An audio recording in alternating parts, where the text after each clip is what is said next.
Emagrecimento, um tema tão estudado, tão desejado, tão almejado por tanta gente, e é um grande desafio para grande parte dos profissionais.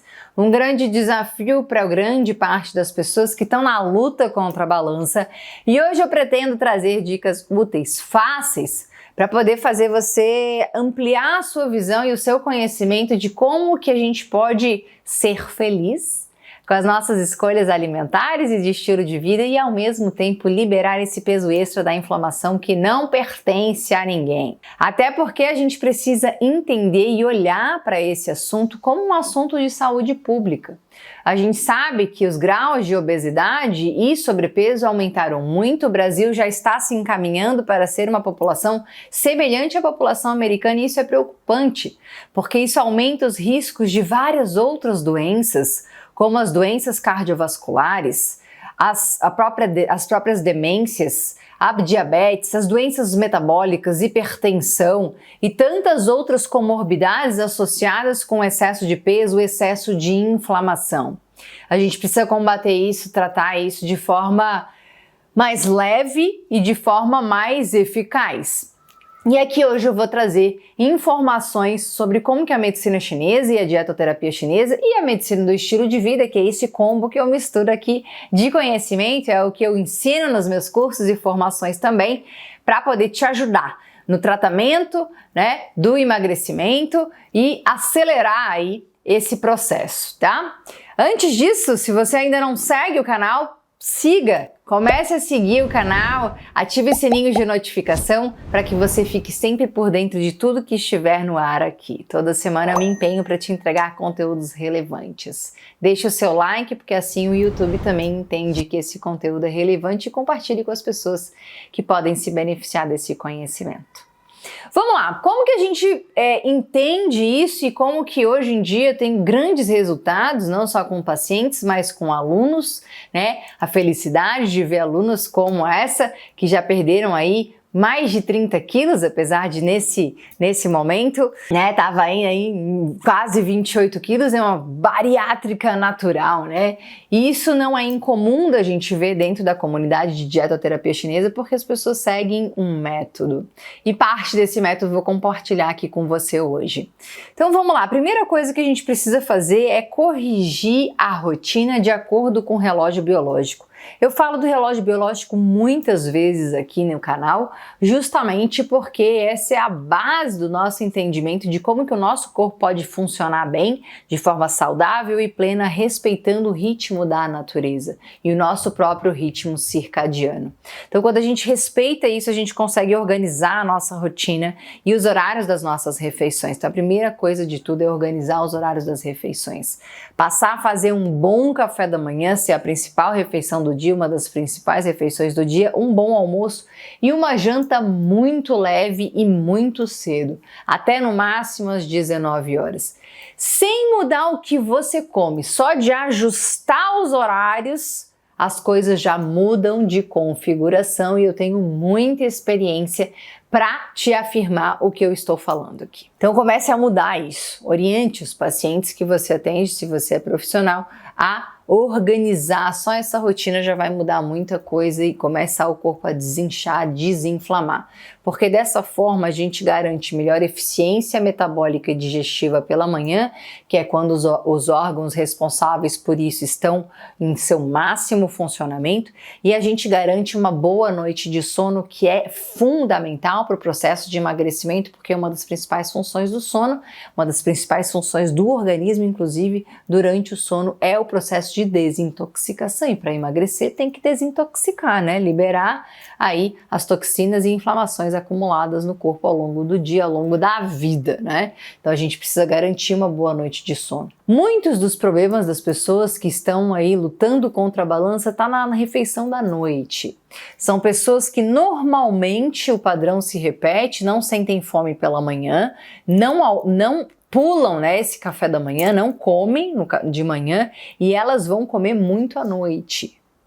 Aí que tá o grande problema. Às vezes elas até estão comendo coisas saudáveis, mas o horário onde a comida está sendo alocada está errado. E isso prejudica esse ritmo de desintoxicação e desinflamação, que é necessário para os programas de emagrecimento. Então, ao ajustar isso, a gente já consegue grandes resultados. Passando a fazer da janta a pior refeição em termos de quantidade, né? A qualidade precisa se manter, mas o que você come tem que ser de uma forma bem leve, é diferente das primeiras 2 refeições do dia, do café da manhã e do almoço. A janta tem que ser alimentos leves, em pouca quantidade, para que a gente possa garantir aí uma boa noite de sono, fundamental no processo de emagrecimento. É importante entender também que, pela visão da medicina chinesa, da dietoterapia chinesa, pessoas que estão aí com sobrepeso e obesidade, a gente tem aí, juntando essas duas populações, quase 70% da população brasileira está entre sobrepeso e obesidade, o que é muita gente, é uma verdadeira epidemia, a gente precisa olhar para isso, e nós, como profissionais, a gente precisa se capacitar para atender essas pessoas, porque essas pessoas estão passando pelos consultórios de todo mundo. Não necessariamente com essa queixa, mas elas estão circulando em todos os consultórios, e é dever nosso como profissional saber orientar bem essas pessoas, saber corrigir o estilo de vida para que o emagrecimento aconteça, não somente pensando na parte estética. Eu não estou falando da parte estética, eu estou falando da saúde de uma forma geral, né? A gente precisa ajudar o corpo a desinflamar. Então, quando a gente olha e se prepara melhor para isso, a gente tem grandes resultados aí, até a eficiência do que a gente vai fazer pode ser outra queixa que a pessoa traz, mas a eficiência do que a gente vai fazer num corpo mais desinflamado é muito maior. Então a gente precisa sim estar preparado para organizar e orientar isso. E dentro da visão da medicina chinesa, da dietoterapia chinesa, a gente tem um elemento terra altamente enfraquecido, deficiente, e por isso que as pessoas, também entram no quadro de sobrepeso e obesidade. E aí, quando a gente passa a nutrir bem esse elemento, que o horário de máximo funcionamento dos seus órgãos é pela manhã, justificando aí o café da manhã, a principal refeição do dia, a gente começa a ter mais resultado também. Então, ao retirar os inflamatórios que desgastam a energia desse elemento, retirar refinados, laticínios da rotina, as coisas já mudam de configuração, a pessoa começa a desinchar mesmo de uma forma bem rápida, inclusive, perder os primeiros pesos aí, peso da inflamação, ao retirar esses alimentos inflamatórios e a introduzir os alimentos que nutrem o baço, o pâncreas e o estômago. E quais são esses alimentos? Algumas vezes eu já citei eles por aqui. Raízes e tubérculos, legumes e verduras, grãos e cereais integrais e frutas de baixo índice glicêmico. Lembrando que a gente está falando de uma pessoa com alto nível inflamatório, então a gente precisa reduzir o índice glicêmico dessa alimentação também. Dessa forma a gente consegue grandes resultados aí no emagrecimento, Uma outra estratégia que precisa ser uma das últimas estratégias que a gente pensa depois de limpar bem essa alimentação, de corrigir aí com o pessoal da nutrição, inclusive os macronutrientes, consumir alimentos que aumentem a sensação de saciedade, que são as gorduras e as proteínas, para que a pessoa reduza o consumo de carboidratos, porque eles têm um alto índice glicêmico, alguns deles, os carboidratos simples, como é o caso dos refinados, e vai fazer com que a pessoa sinta muita fome toda hora, porque eles causam um pico de glicemia, aí o corpo digere aquilo e logo vem a sensação de fome. Então precisa colocar mais gorduras boas, como abacate, azeite de oliva, coco e outras, as oleaginosas entram nessa categoria também, e proteínas boas também, não necessariamente proteínas animais, proteínas vegetais também entram aí, para que aumente essa sensação de saciedade. A pessoa não precisa estar toda hora comendo, isso é um grande problema, Então, quando a gente consegue reduzir isso, reduzir a carga glicêmica das refeições, muitos ganhos se tem, inclusive a perda de peso.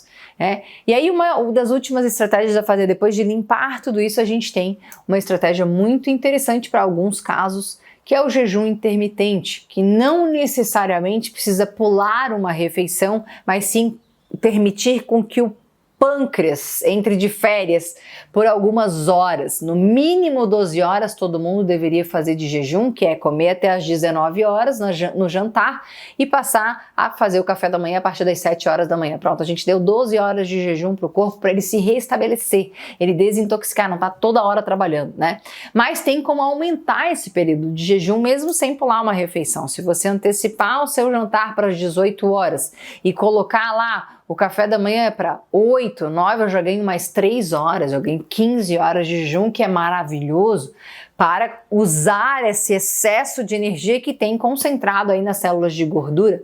E aí a gente começa a mudar um pouco esse metabolismo de metabolismo glicídico para um metabolismo lipídico, queimar gordura para gerar energia. E isso é o melhor dos mundos, né?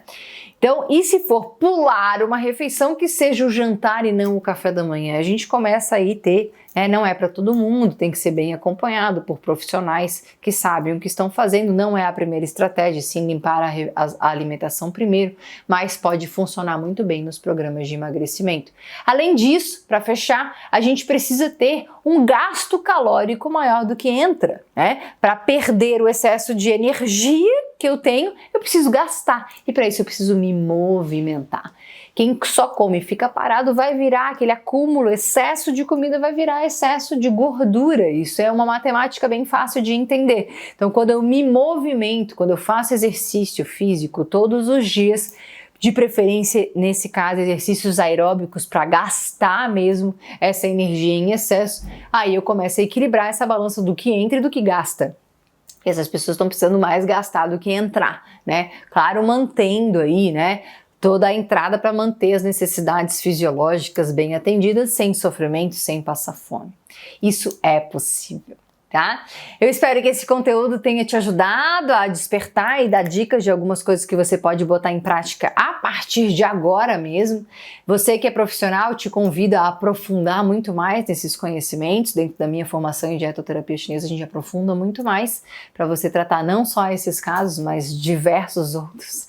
Todos os casos aí são possíveis de ser tratados com um bom entendimento, um bom diagnóstico de medicina chinesa e um bom tratamento envolvendo a dietoterapia chinesa e a medicina do estilo de vida. Se você gostou, deixe seu like, deixe seu comentário para eu saber que esse vídeo foi significativo para você, além de você pegar esse link e encaminhar para outras pessoas que podem se beneficiar também. A gente se encontra numa próxima oportunidade. Tchau, tchau!